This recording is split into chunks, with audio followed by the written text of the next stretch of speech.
لله وكفى وسلام على عباده الذين اصطفى أما بعد فأعوذ بالله من الشيطان الرجيم بسم الله الرحمن الرحيم قل هذه سبيلي أدعو إلى الله على بصيرة أنا ومن اتبعني وسبحان الله وما أنا من المشركين وقال تعالى ومن أحسن قولا ممن دعا إلى الله وعمل صالحا وقال إنني من المسلمين وقال رسول الله صلى الله تعالى عليه وسلم جددوا إيمانكم قيل يا رسول الله كيف نجدد إيماننا قال أكثر من قول لا إله إلا الله أو كما قال النبي عليه الصلاة والسلام সবাই মহব্বতের সাথে নবীজির উপরে দুরূদ শরীফ পড়ি اللهم صل على محمد وعلى آل محمد كما صليت على إبراهيم وعلى آل إبراهيم إنك حميد مجيد اللهم بارك على محمد وعلى آل محمد كما باركت على إبراهيم وعلى آل إبراهيم إنك حميد مجيد اللهم صل على محمد وأنزله المكان المقرب عندك يوم القيامة اللهم صل على روح محمد في الأرواح وعلى جسد محمد في الأجساد وعلى قبر محمد في القبور الحمد لله সবাই দিল থেকে বলি আলহামদুলিল্লাহ আল্লাহ পাক আমাকে আপনাকে আজকের দিনের শেষ নামাজ এশার সালাত আদায় করার পরে আল্লাহ পাকের ঘরে পৃথিবীর শ্রেষ্ঠ জায়গা আল্লাহর ঘর পকেটে শুধু এটা কুটুয়া কিন্তু এই ঘরটার সম্পর্ক হইল বাইতুল্লাহ শরীফের সাথে হাদিসের মধ্যে আছে রাসূল বলেন সারা পৃথিবীর মসজিদ গুলি হলো বাইতুল্লাহর সন্তান যেরকম পিতা মাতা সন্তানের দিকে রহমতের নজর থাকে এরকম বাইতুল্লাহ সারা পৃথিবীর মসজিদের সাথে রহমতের দৃষ্টি আর সম্পর্ক রাখে যে মসজিদে আসবে সে বাইতুল্লাহর রহমতের ভাগী হবে ঠিক কিনা ভাই ঠিক কিনা এই জন্য আরো দিনের কথা বলা শোনার জন্য আল্লাহ তাআলা সুযোগ করে দিয়েছেন অথচ যেই জমানায় নবী আসছেন যেই জমানায় নবীর উপরে কোরআন অবতরণ হয়েছে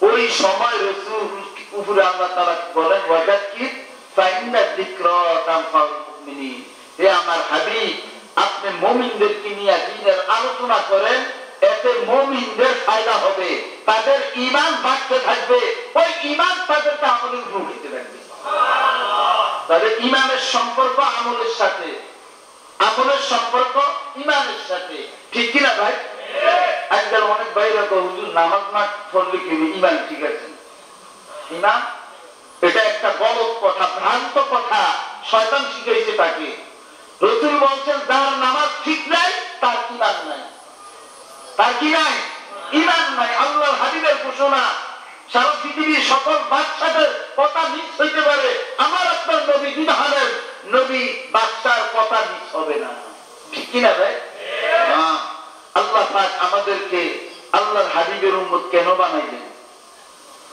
এটা একটা প্রশ্ন না মানুষ যেরকম এই ভাইয়েরা এই ঘরটা বানাইছেন খুব এটা টিনের ঘর কিন্তু ইবাদতের জন্য বানাইছেন টিনের ঘর ইবাদতের জন্য বানাইছেন তার দাম বেড়ে গেছে কি ভাই ঠিক কি না বলে তার দাম বেড়ে গেছে এটা আল্লাহর ঘর আল মসজিদু বাইতুল্লাহ মসজিদ কার ঘর আল্লাহর ঘর তো এই আল্লাহর ঘরের মধ্যে আল্লাহ তাআলা আমাদেরকে দ্বীনের কথা বলা শোনার জন্য বসার তৌফিক দান করছেন।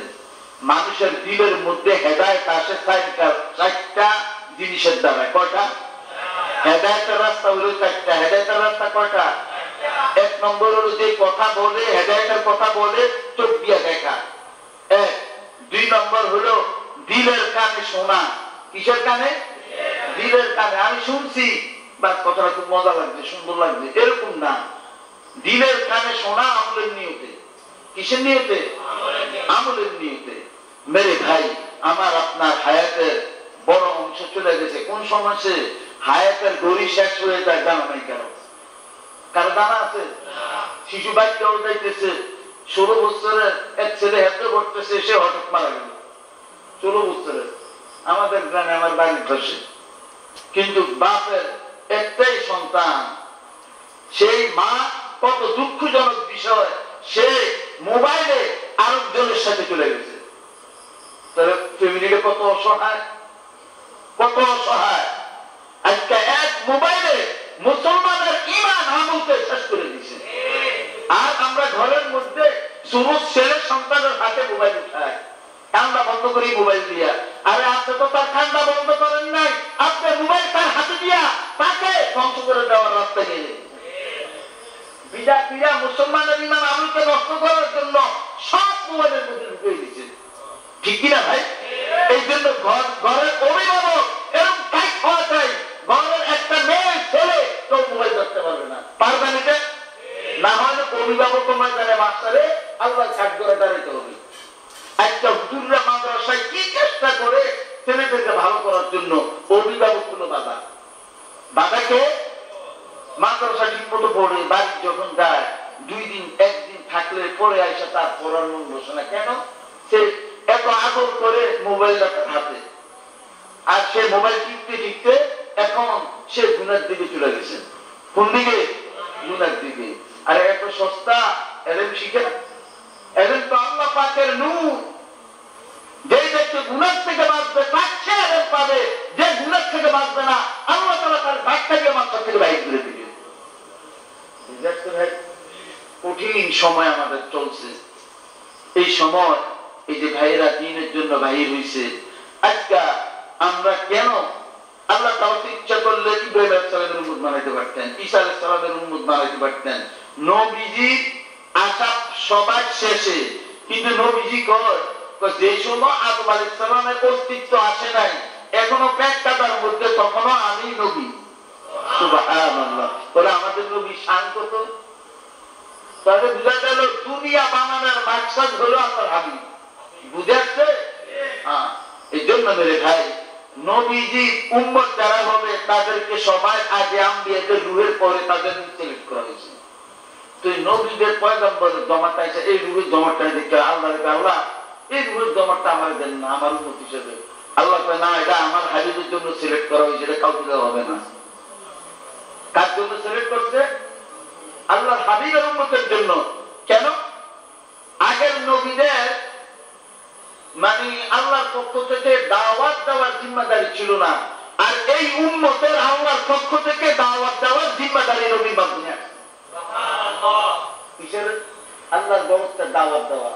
মানুষ যেরকম রসুল জাবালে নূরের মধ্যে, রসুল এই আরবের মক্কার এই বর্বরতার যুগের বেহাইয়াপনা দেখে রসুল অস্থির হয়ে গেলেন, পেরেশান হয়ে গেলেন। হায় হায়, আমার কোন ফাটাইল আল্লাহ তাআলা। বুঝে আসছে? এই অবস্থা দেখে রসুল গায়ে হেরাতে চলে গেলেন। এই জাবালে নূর মক্কা শরীফ থেকে অনেক দূর, প্রায় 2.5 মাইলের উপরে। সেখানে রসুল যাইয়া সেই পাহাড় গুহায় ইবাদত শুরু করলেন। এর মধ্যে আল্লাহর কাছে কাঁদতেছে, দোয়া করতেছে উম্মতের জন্য। এরকম 3 রমজান রসুল পুরা রমজান শরীফ এনে ইবাদত করছে।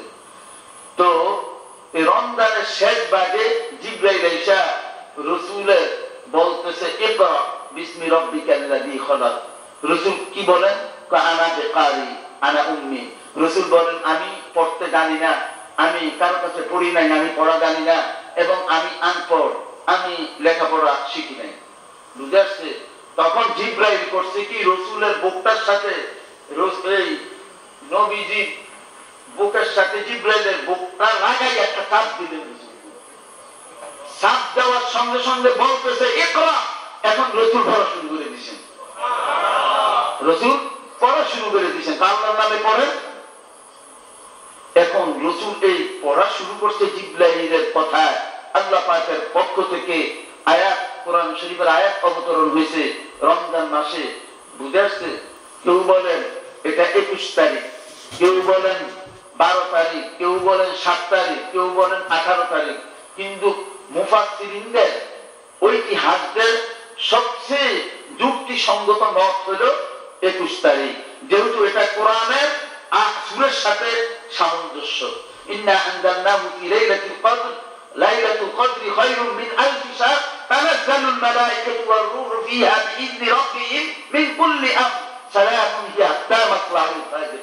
আল্লাহ বলেন আমি কোরআনকে কদরের রাতে নাযিল করছি। তো কদরের রাত 21 থেকে শুরু হবে। কখন থেকে?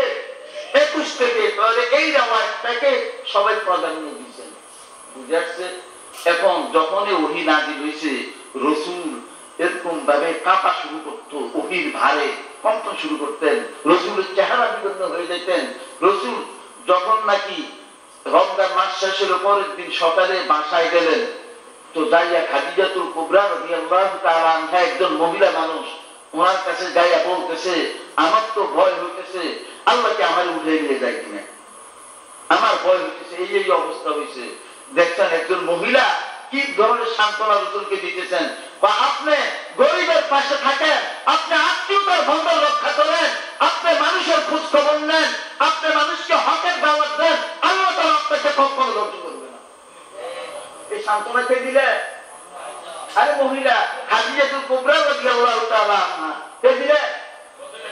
রাসূলের বিবি, আমাদের আম্মা জান রাসূলকে এই সান্ত্বনা দিলেন। রাসূল বলেন আমাকে একটা চাদর দিয়ে ঢাকা নাও, আমার খালি শীত লাগতেছে, খালি শীত লাগতেছে। অথচ ওহী নাযিল হয়েছে কবে? এরপরও রাসূলের শীত যাইতেছে না। এই রাসূলকে চাদর একটা দিয়ে কাঁধে বুঝে শোয়াই দিয়েছে, আর উনি গেলেন ওনার চাচতো ভাই নওফলের কাছে। তো সে আবার শিক্ষিত ছিল এবং ঈসা আলাইহিস সালামের ধর্মের অনুসারী ছিল। তো তাকে এই ঘটনা বিস্তারিত আম্মা জান জানাইলেন। আরে আরে মুহাম্মদ সর্বশেষ পয়গম্বর, এটা পয়গম্বরের চরিত্র, এটা জিবরাইল আসছে তার কাছে ওহী নিয়া, সে যে আল্লাহর হক পয়গম্বর এই কথা সংবাদ নিয়ে আসছে জিবরাইল। বুঝে আসছে ভাই? নবীজি এত কষ্ট করলেন, এত কষ্ট করলেন, যেই সময় বর্বরতার যুগ, যেই সময় মানুষ নিজের পুরুষের সন্তানকে হত্যা করতে দ্বিধাবোধ করে না, তারা মেয়ে হওয়া পালন করত।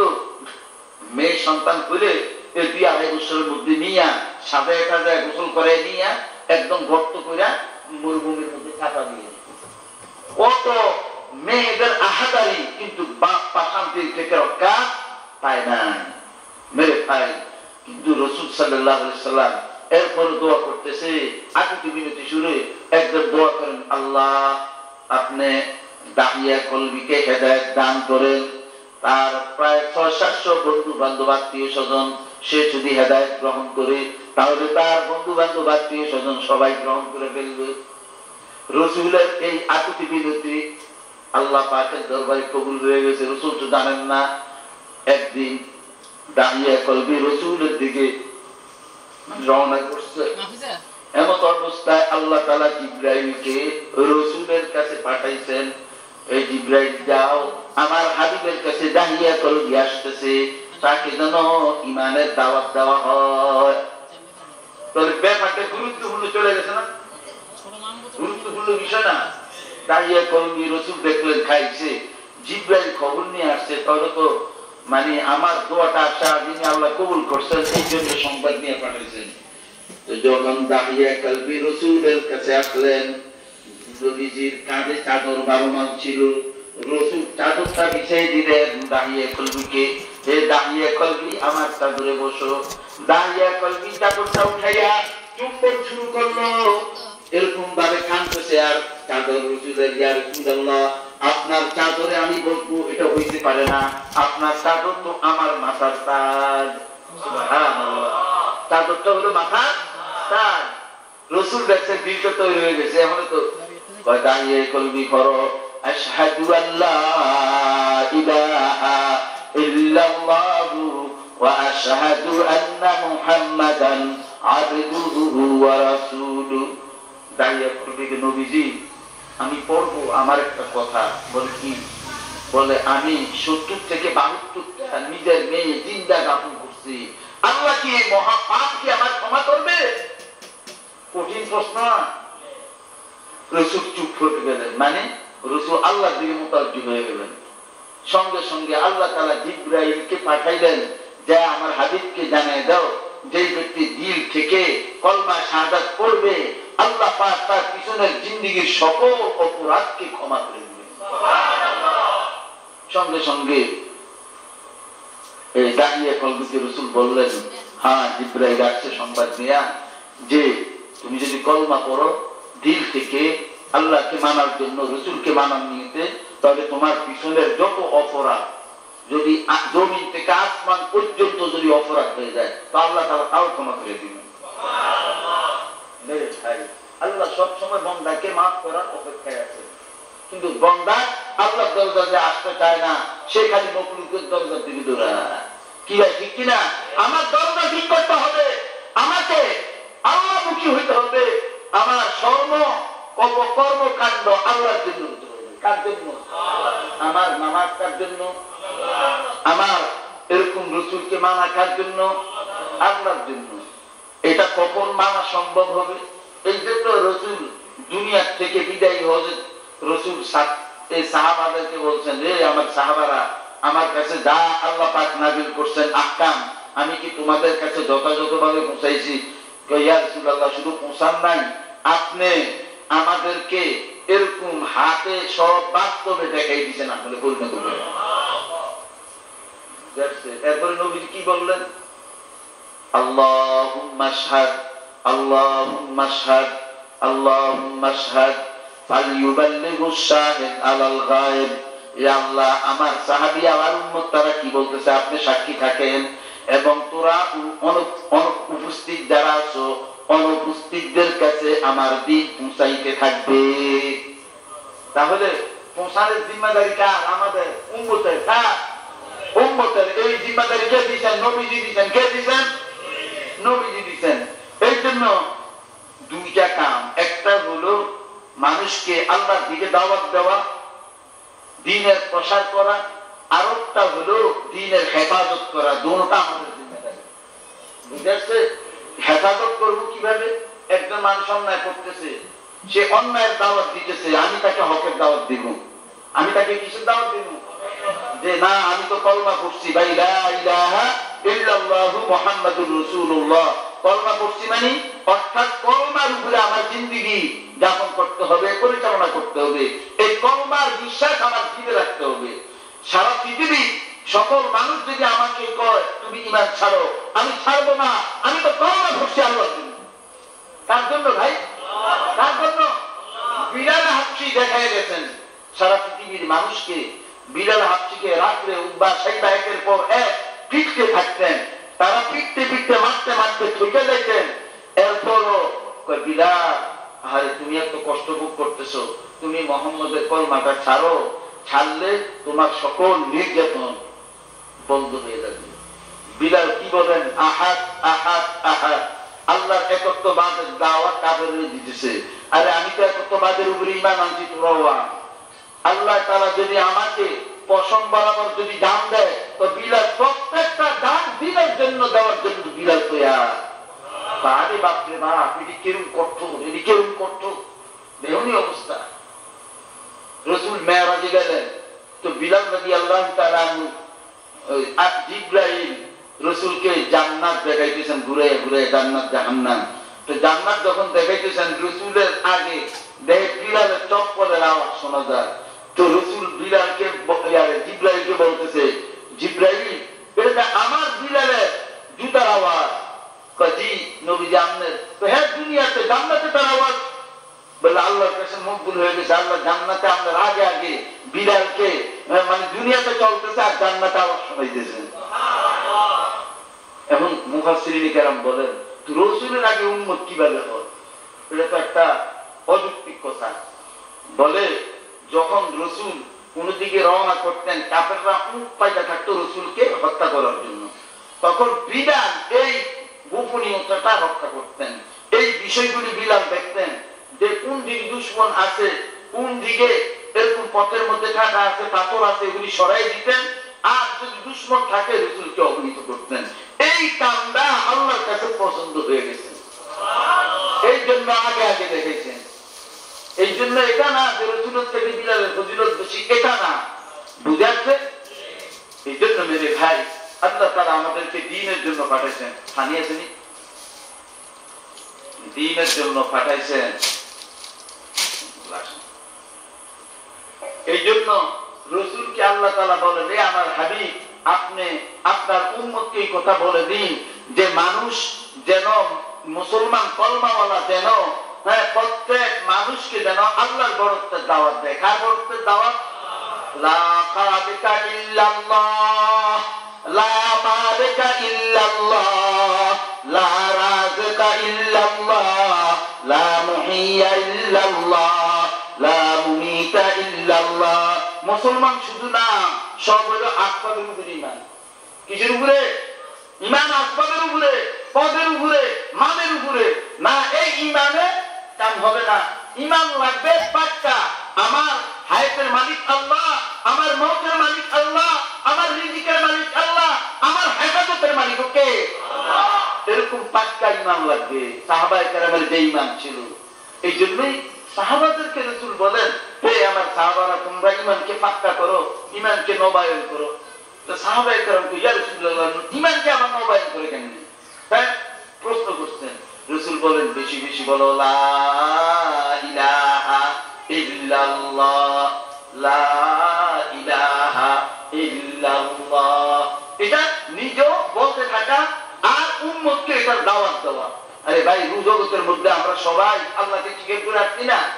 কি কোন রু জগতের মধ্যে স্বীকার করে আসছি না?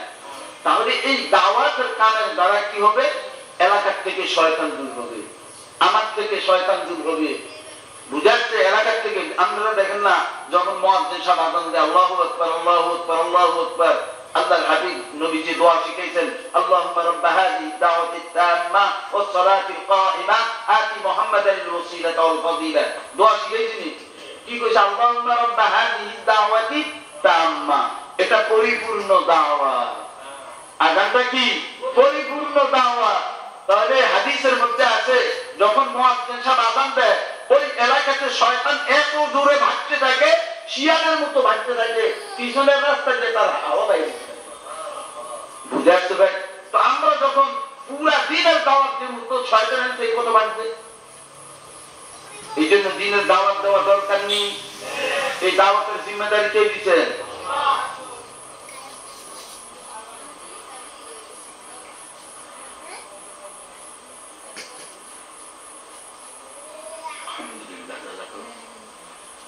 রসুলকে বলেন, কুল, হে নবী আপনি বলেন। কি বলতো?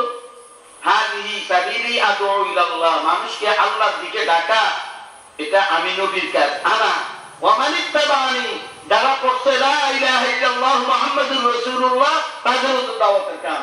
তবে আল্লাহ দিতে নবীর মাধ্যমে এই দাওয়াতের কাজ আমাদেরকে কে দিতে? কে দিতে? আল্লাহ দিতে। এই জন্য আমরা যদি দাওয়াতের কামটা করি, তো দেখা যাবে মসজিদটা আবাদ হয়ে যাবে। মসজিদের মধ্যে এলাকার যুবক ভাইরা সকলে যেন 5 ওয়াক্ত নামাজ মসজিদে এসে জামাতের সাথে আদায় করে। আল্লাহ খুশি হবে, রাসূল খুশি হবে। হবে কিনা ভাই? কিন্তু আজকে দেখা যায় 250 কোটির মতো মুসলমান, নামাজের সংখ্যা মাত্র 10%। আল্লাহ যে আমাদের জমিনের উপরে এমন রাখছে, এটা তো রাসূলের দোয়ার কারণে রাখছে। কার কারণে? রাসূলের দোয়ার কারণে। আমাদের বুজুর্গি না মেরে খাই, কবে আযাব এসে আল্লাহ তাআলা উম্মতকে ধ্বংস করে দিতেন যদি অন্য পয়গম্বরের উম্মত হতো। কি পরিমাণ অকারেজ ঘটতেছে জমিনের উপরে। মানুষ মতের মিল এটা তারা হারাই দিতেছে। অথচ খুন করা কত মারাত্মক গুনাহ। হায় হায় হায়।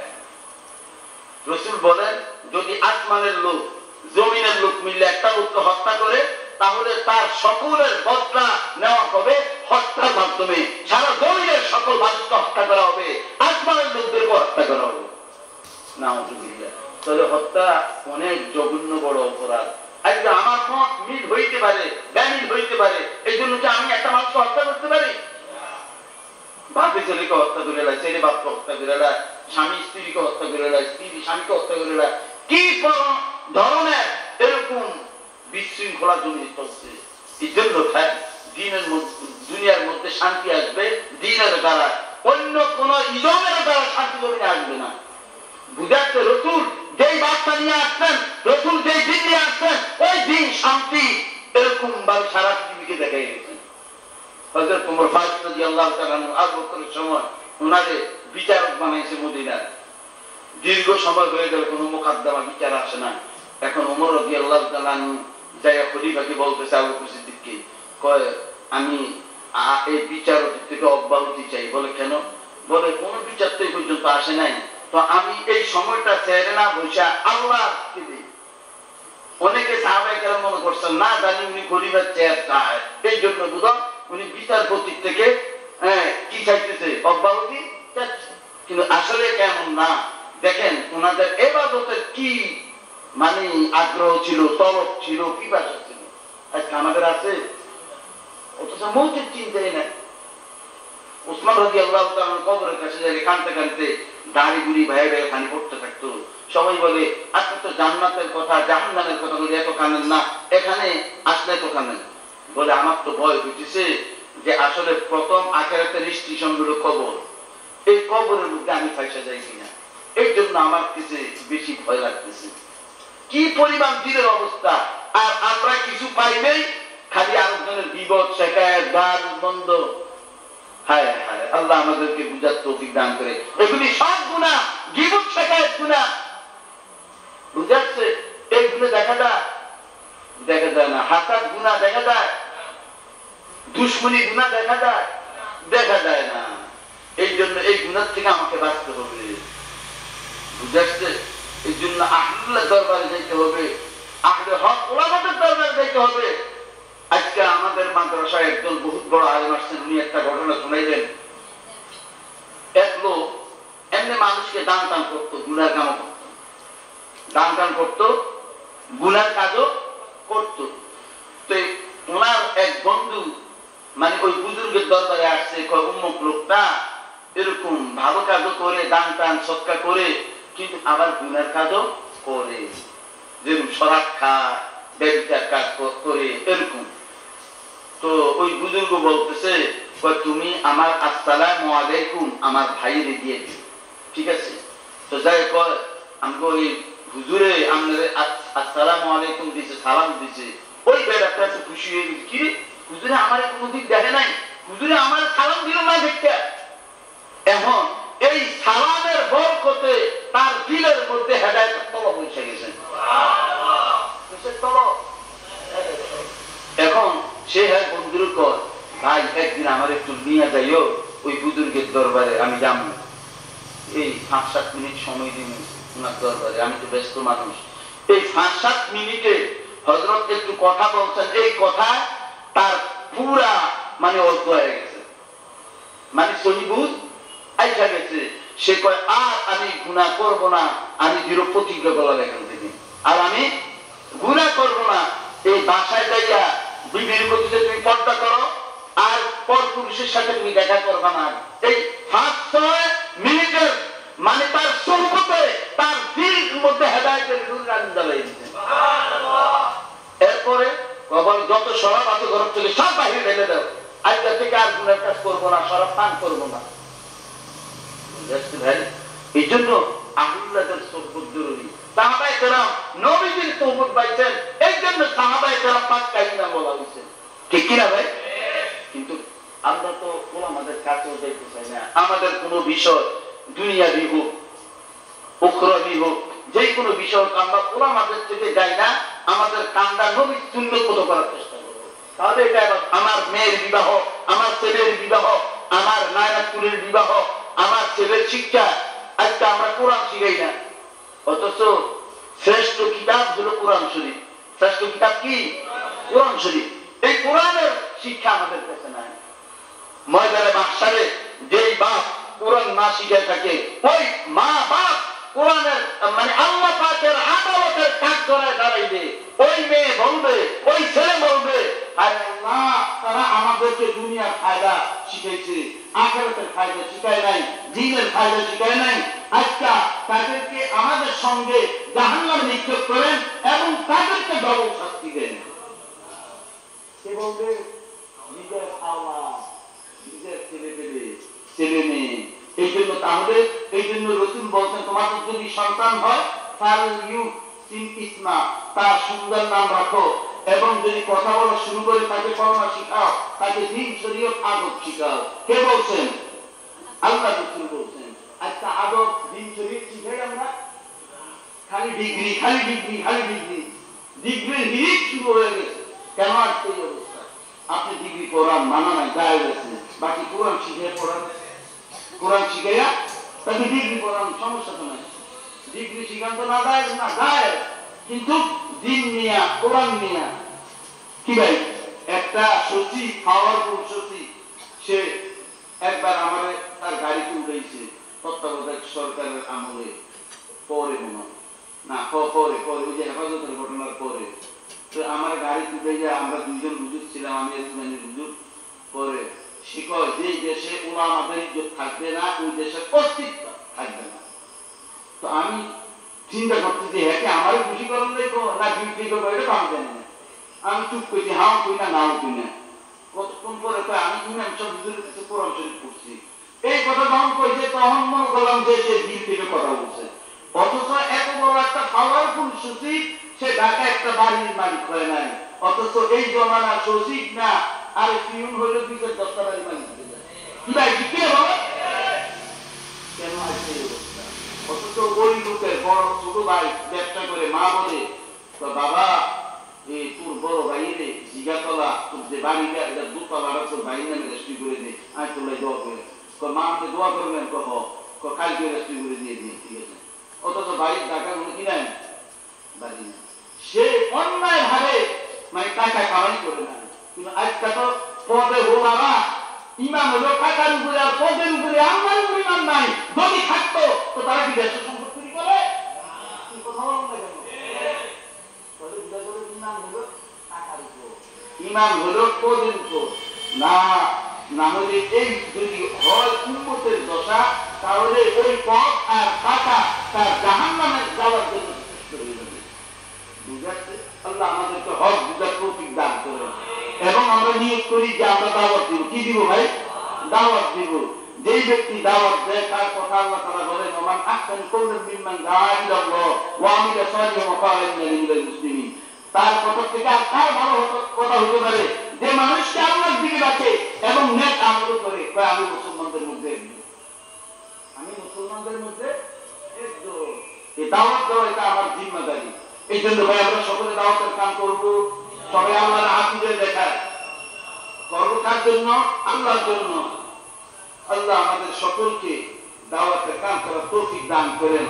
আমাদের পশুয়াতে প্রত্যেক বিশ্ববিদ্যালয়ে সব গুজারি হয় আলহামদুলিল্লাহ, প্রায় 150 থেকে 200 পুরা খামার থেকে লোক আসে।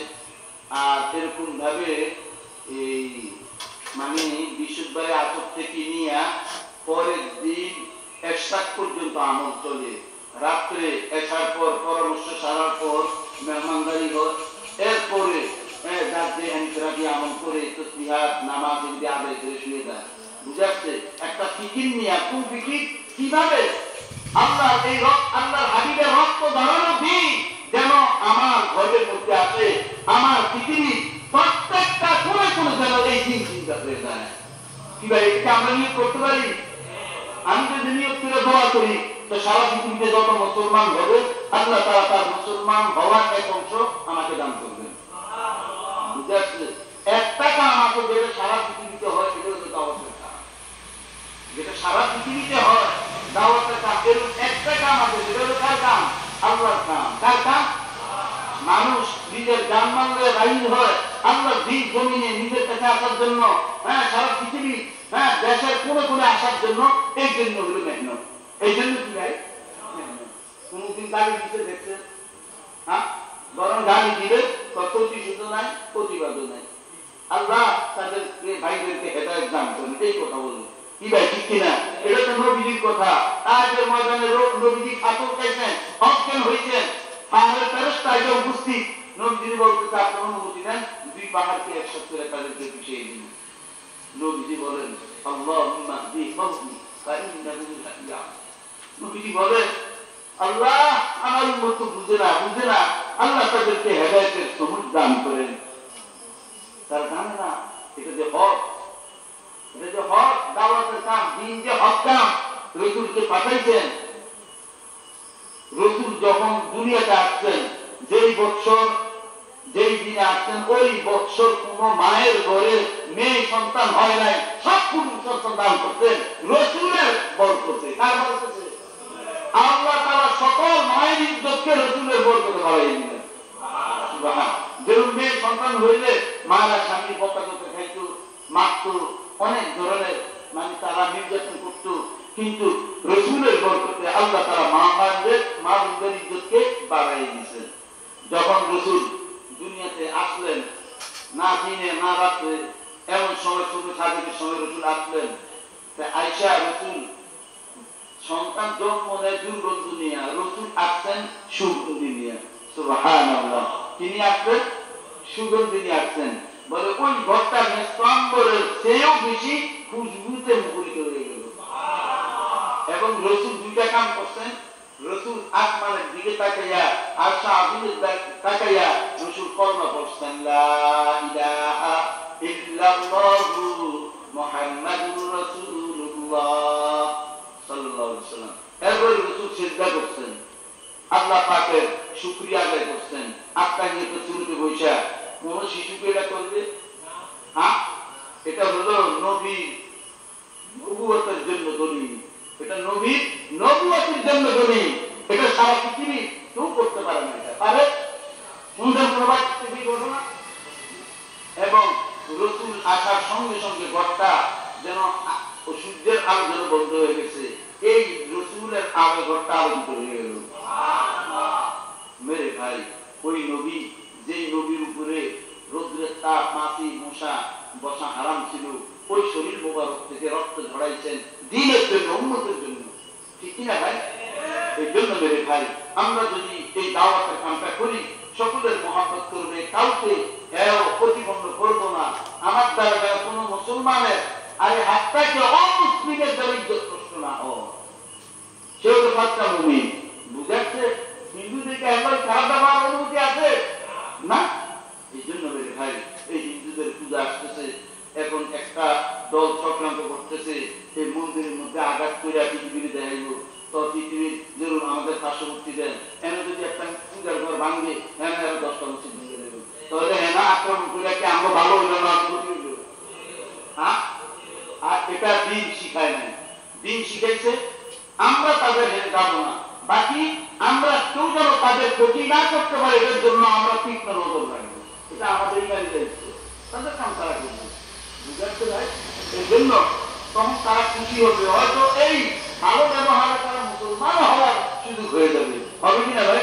তোমরা আসেনি যেমনি অবস্থা, কিছুদিন আগে ওসি সাহেব ডাকছে আমাদের পুরা থানায় 38টা মণ্ডপ ঘর, পূজার ঘর, তাদের ডাকছে, পূজারী মাতার মতন সাহেবও ডাকছে, আমারও ডাকছে।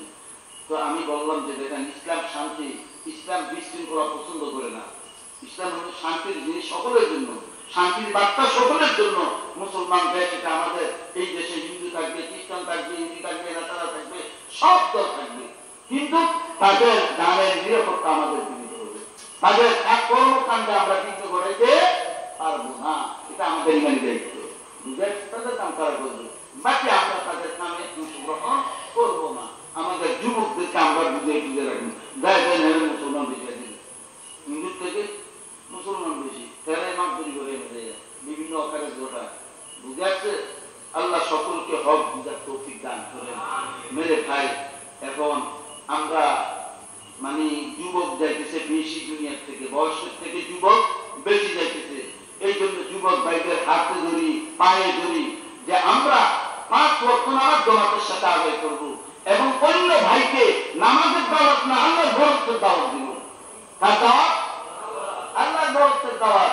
আমি যদি আল্লাহর বরকতের দাওয়াত দেই, তাহলে ওই কলমা দিলের মধ্যে বাড়িয়ে শুরু করবে। যেরকম দেখেন না স্বর্ণকার তা তুলে দিয়ে বন্ধের বাড়ি করেনি, এই কর্মার দাওয়াতে তার জীবের ইমানটা ভারী শুরু করবে। এখন আরে ঠিক কথা এটা বলছি আমরা, আমার লাভের লাইতে বেশি মানে সেটা দিল থেকে সে স্বীকার করবে। কিন্তু এরকম একদিন দুই দিন দাওয়াত দিতে ভাই দিয়ে আল্লাহ বানাইছেন, ওই আল্লাহর হুকুমটা যদি পুরোপুরি, আল্লাহ কত খুশি হবে, আল্লাহ কত খুশি হবে। বন্দা একটা শ্রদ্ধাতে যায় সারা পৃথিবীর চেয়ে 7 আসমান 7 জমিন থেকে একটা কলমাওয়ালা শ্রদ্ধার দাম অনেক বেশি আল্লাহ মেরে খাই। এই জন্য কান্দা করবো তো আমরা সবাই, কারোর সাথে হিংসা করবো না, কাউকে বকাবাদ্য করবো না। কেউ যদি বকাবাদ্য করে আমি সবর করবো আর বলবো আল্লাহ আমার ভাইকে সহি বুঝদান করেন, তখন আল্লাহর নুসরত আর মদদ আমার মাথা উপরে থাকবে। বুঝাচ্ছে কোন থাকবে? মাথার উপরে থাকবে। এই জন্য ভাই ভাইদের সহযোগিতা করেন। ওরা বিদেশি মানুষ আরাম আয় সব ছেড়া আইসে নবীর দিন প্রচারের জন্য, দিন শিখার জন্য। এই জন্য আমরা ভাইদের সাথে আল্লাহ তাআলা ওনাদের এই কোরবানিকে কবুল করেন, এলাকাকে কবুল করেন। অনেক আলেম ওলামা, অনেক ভাই বোন কবরবাসী হয়ে গেছে, আল্লাহ তাআলা যেন সকলকে মাফ করেন, সকলের কবরকে যেন আল্লাহ তাআলা জান্নাতের টুকরা বানিয়ে দেন। এবং বাংলাদেশ নিয়ে অনেক ষড়যন্ত্র চলতেছে, আল্লাহ তাআলা সকল ষড়যন্ত্র থেকে যেন আমাদের দেশকে হেফাজত করেন। হেফাজতের মালিক কে? আল্লাহ। বাস আল্লাহর কাছে সুবর্দ করা, এটা নিয়ে অস্থির হইতে নেই, অস্থির হইতে নেই। যার কাম সে করবে, যার কাম সে করবে। আমার হলো 2 ফোঁটা চোখের পানি ফেলাইয়া একটু আল্লাহর কাছে দোয়া করা, বাস এটুকু। আরে মুসলমানের চোখের পানির দাম আল্লাহর কাছে অনেক বেশি, অনেক বেশি, অনেক বেশি। মুসলমান চোখের পানি জাহান্নামের আগুনকে নিয়ে দেয়। কি ভাই ঠিক কিনা বলেন? এই জন্য ভাই আমরা নিজেদের ছেলে মেয়েদেরকেও দিন শিখাইব এবং আমরা দাওয়াতের কামে পুরো সহযোগিতা করবো। পরবর্তী ইনশাআল্লাহ এলাকার ভাই যারা আছেন আপনাদের দাওয়াত, আপনারা এরকম বৃহস্পতিবারে মার্কেটে যাইবেন, থাকতে পারলে থাকলেন, না হলে এসব নামাজ পড়ে খাওয়া দাওয়া করে চলে আসলেন। ঠিক আছে? যে কথাগুলি বলা উচিত, বলনেওয়ালা শুননেওয়ালা সকলকে আল্লাহ তাআলা আমল করার তৌফিক দান করুন। আলহামদুলিল্লাহি রাব্বিল আলামিন والصلاة والسلام على أشرف الأنبياء والمرسلين وعلى آله وصحبه أجمعين. ربنا آتنا في الدنيا حسنة وفي الآخرة حسنة وقنا عذاب النار. ربنا لا تزغ قلوبنا بعد إذ هديتنا وهب لنا من لدنك رحمة إنك أنت الوهاب. اللهم اهدنا واهد بنا واهد الناس جميعا. اللهم اهدنا واهد بنا واهد الناس جميعا.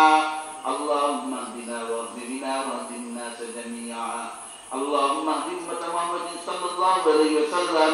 اللهم فرج كرب أمة محمد صلى الله عليه وسلم. اللهم ارحم أمة محمد صلى الله عليه وسلم. اللهم إن قلوبنا ونواصينا وجوارحنا بيدك لم تملكنا منها شيئا، فإذا فعلت ذلك منا فكن أنت ولينا واهدنا إلى الصراط السبيل. اللهم أرنا الحق حقا وارزقنا اتباعه وأرنا الباطل باطلا وارزقنا اجتنابه. ألف لام ميم الله لا إله إلا هو الحي القيوم. إلهكم إله واحد لا إله إلا هو الرحمن الرحيم. اللهم إني أسألك بأن لك الحمد لا إله إلا حنان المنان بديع السماوات والأرض يا ذا الجلال والإكرام يا حي يا قيوم. أي الله আল্লাহ আমাদের সকলের গুনাহকে মাফ করে দেন। আল্লাহ আমাদের খানদানের গুনাহকে মাফ করে দেন। আল্লাহ আমাদের আত্মীয় স্বজন যারা কবরবাসী হয়ে গেলেন সকলকে ক্ষমা করেন।